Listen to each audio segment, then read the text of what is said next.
हे hi hello नमस्कार, मी आहे रूपविजय आणि माझ्या चॅनल रूपविजय चॅनल तुमच्या सगळ्यांचं स्वागत आहे। आता मी किचनमध्ये आहे आणि काय करणार आहे, आज आहे भोगी। आज भोगीचा सण आहे, उद्या संक्रांत आहे। तर भोगीला मी साताराची आहे आणि माझ्या माहेरी शेंगसोला आणि भाकरी असते, बाजरीची भाकरी असते। शेंगसोला हा मिक्स भाज्या असतात, जसं उंदियो असतो गुजरात्यांचा, पण तो थोडासा गोड असतो आणि आमचा अगदी झणझणीत असतो। थोड्या भाज्या वेगळ्या आहेत, त्याचे प्रकार वेगळा आहे करण्याचं, पण आपण कसं करणार आहोत तर बघूया। काय काय त्याला साहित्य लागणार आहे, कोणत्या कोणत्या भाज्या लागणार आणि आपण काय वापरणार आहोत हे सगळं पाहूया आपण। तर ह्या आहेत शेंगांच्या भाज्या, म्हणजे पापडी आहे, घेवडा आहे। ह्या मी अशा तुकडे करून घेतलेल्या आहेत आणि ह्याचे जे दाणे आहेत, ज्या बिया आहेत, ज्या मोठ्या आहेत, ज्या शिजणार नाहीत लवकर, त्यांचं मी आता ते कुकरला लावून घेणार आहे। ह्याच्यात सगळे कडधान्य मिक्स आहे। आता काय काय आहे तर चणा आहे, हाच पापडीचा जो घेवड्याचा जो बी असते ही लवकर शिजणार नाही, मग ती आहे। वाटाणा आहे, पावटा आहे, ओले चणे आहेत म्हणजे आपण हरभरा म्हणतो ते आहेत। असे म्हणजे कडधान्य किंवा ज्या आत्ता ज्या सीझनल भाज्या असतात त्या सगळ्या ह्या आहेत आणि ह्या निवडून 2 दिवस झाला हा प्रकार चालू आहे माझा। रोज आणते, निवडते, कारण की निवडणं फार कठीण असतं आणि सण आहे तर करणं भाग आहे, कारण की आत्ता आपण करणार तर आपल्या लेकरांना कळणार आहे की आपले सण आणि आपले संस्कार काय आहेत।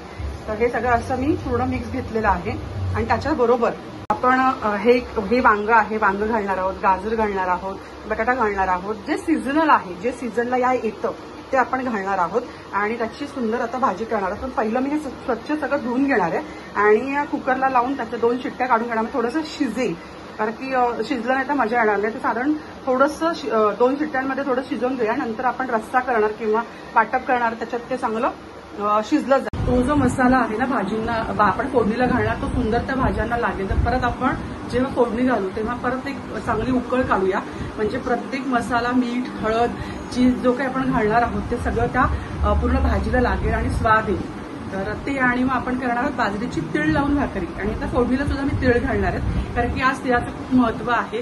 तीळ उष्ण असतात आणि आपला थंडी चालू आहे, मुंबईत नाहीये थंडी, पण हे पूर्वपार चालत आलेले संस्कार आहेत आपल्यावरती। तर तिळाने आंघोळ करणं, भोगीला आंघोळ करणं, म्हणजे आजी म्हणायची जर डोक्यावर आंघोळ नाही केली तर नवरा भोगीला जर डोक्यावर आंघोळ नाही केली तर नवरा रोगी मिळतो। तर छोट्या छोट्या गमती आहेत की मुलांना ते लक्षात राहावं आणि ते संस्कार जपावेत, याकरता पूर्वजांनी काही म्हणी घातलेल्या आहेत, काही उखाणे घातलेले आहेत, काही गोष्टी असं सांगून गेल्यात की त्या कम्प्युटर सारख्या फिट झालेल्या आहेत। तर मी पण आज सकाळी काळे तीळ, पांढरे तीळ, तांदूळ हे सगळं उकळून घेतलं आणि त्यात छान गरम पाण्याने आंघोळ केलेली आहे आणि आता जेवणात पण जास्तीत जास्त तीळ वापरणार आहे। आणि काल तर आपण बघितलं चिक्की आणि लाडू केलेले आहेत। तर आज आपण काय करणार आहोत, कसं करणार आहोत बघत राहा। आता हे शेंगदाणे सुद्धा मी त्याच्यात घातलेले आहे, थोडंसं चवीला मीठ घालणार आहे, कारण की जेव्हा शिजतात ना तर थोडंसं मीठ लागेल, नाहीतर मग ते जेव्हा आपण चावणार दाताखाली येणार ना तर त्याला मीठ कमी लागेल। भाजीमध्ये असणार आहे, पण त्या शिजताना जो अर्क त्या मिठाचा उतरेल ना तो तेव्हा नाही उतरणार, जेव्हा फोडणीला घालणार। तर सुंदर असं आता मी धुवून स्वच्छ घेतलेलं आहे। आता ह्याला 2 शिट्ट्या काढून घेऊया आपण। तर मित्रमैत्रिणींनो, आता आपलं भाजी शिजवून झालेली आहे आणि आता आपण फोडणीची तयारी करतोय। तर फोडणीत काय काय करणार आहोत ते बघूया। तर मी 2 वांगी चिरून घेतली आहे, ती धुवून स्वच्छ पाण्यात ठेवलेली आहे। गाजर अर्ध चिरून घेतलेलं आहे, कढीपत्ता धुवून घेतलेला आहे आणि मगाशी जे आपण कुकरला लावले होते कडधान्य आणि जे शेंगभाज्या होत्या त्यातल्या ज्या बिया होत्या त्या सगळ्या, म्हणजे पावटा, वाटाणा आहे, चणे आहेत, घेवडा आहे, त्याच्या ज्या बिया होत्या त्या आपण सगळ्या शिजवून घेतलेल्या आहेत। सगळ्या शेंगा आहेत त्या स्वच्छ धुवून घेतलेल्या आहेत आणि हा कांदा, खोबरं आणि जे आपण वाटप घालतो ना नॉनव्हेजला वगैरे, भाजलेला कांदा, खोबरं वगैरे, आलं लसूण ते वाटप आहे। कोथिंबीर वगैरे घातलेलं नाही, फक्त ते भाजून मी हे वाटप करून घेतलेलं आहे। आणि फोडणीसाठी जिरं, मोहरी आहे, हळद आहे, हे थोडंसं आपण त्या फोडणीला घालणार आहोत। थोडंसंच मी मोहरी घातलेली आहे, 2 दाणे मेथी घातलेली, थोडंसं कळून। आता हे चांगले तडतडले की जिरं घालूया आपण। तर मोहरी चांगली तडतडली आहे, तेल गरम असल्या कारणाने आता आपण याच्यात जिरं घालूया। अर्धा चमचा आपण जिरं घालणार आहोत। जिरं पण चांगलं छान तेल गरम असल्या कारणाने मस्त तडतडतंय। आता कढीपत्ता घालूया आपण, थोडंसं पाणी आपण याच्यात।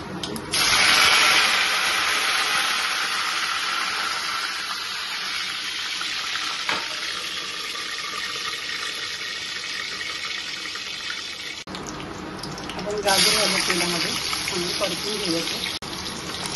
त्याचबरोबर आता जी वांगी आहेत ती पण आपण तेलात परतून घेऊया, तर वाटण आपलं भाजलेलं आहे त्यामुळे प्रॉब्लेम नाही होणार.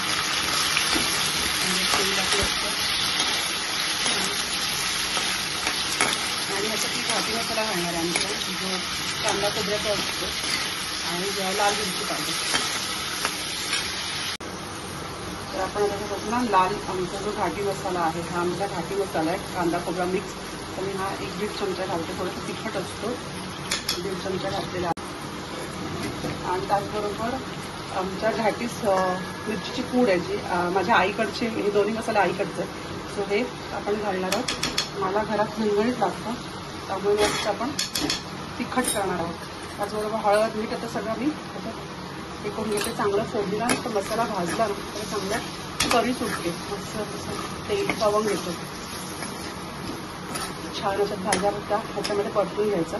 आणि आपण मगाशी ज्या भाज्या मसाला चांगला भाजून झाल्यानंतर मी त्याच्यात आपल्या ज्या शेंगाच्या होतं, शेंगा ज्या तोडलेल्या होत्या मी त्या घातलेल्या आहेत आणि चांगलं परतून घेते मस्त. आता आपले जे आहे सगळं कडधान्य आणि वाटाणे वगैरे ते सगळं आपण आता ओतून घेतलेलं आहे आणि छान परतून घ्यायचं. की वांगं आणि आपले बटाटे वगैरे गाजर वगैरे थोड्या पापडीच्या शेंगा वगैरे शिजल्या नाही आहेत, त्यामुळे ह्या रश्श्यामध्ये चांगलं त्याला शिजवून घ्यायचं मंद आचेवरती. बाकी तर भाजी आपली रेडी आहे, तयार झालं. दाखवतो मला कसं आहे. आणि टेस्ट खूप सुंदर झालेली आहे. मीठ मसाला एकदम प्रमाणात आहे आणि कोथिंबीर घालून चांगलंच आता परतून ह्याला झाकण मारून ठेवून द्यायचं. एक 15 मिनटं वगैरे शिजलं की वांगं थोडं वेळ लागतो शिजायला. आणि जर आपण कुकरला लावलं असतं तर माझा गाळ झाला असं तर मजा नसती आली. तर कोण वांगं खातं नाही खाता तर निवडून देता येतं मला ते घरामध्ये. सुंदर असा सुगंध सुटलेला झाली आपली भाजी. तीळ वगैरे आपण घातले आता मस्त आहे. तिळाची भाकरी, हे बाजरीचं पीठ आहे आणि या बाजरीच्या पिठात मी तीळ आणि काळे तीळ चपटे तीळ घालून भाकरी करते. आणि आपलं संचोला झालेला आहे मस्त असं. भाकरी होतात त्या केल्यानंतर. आता 2 झाल्यात माझ्या, थोडंसं लेट झालं. या 2 भाकरी अजून मी करते. अशावरती तीळ लागलेलं मस्त भाकरी दिसतात बाजरीच्या. छान अशी तर तव्यावर टाकली ही भाकरी मी. आता आपण पलटूया हिला.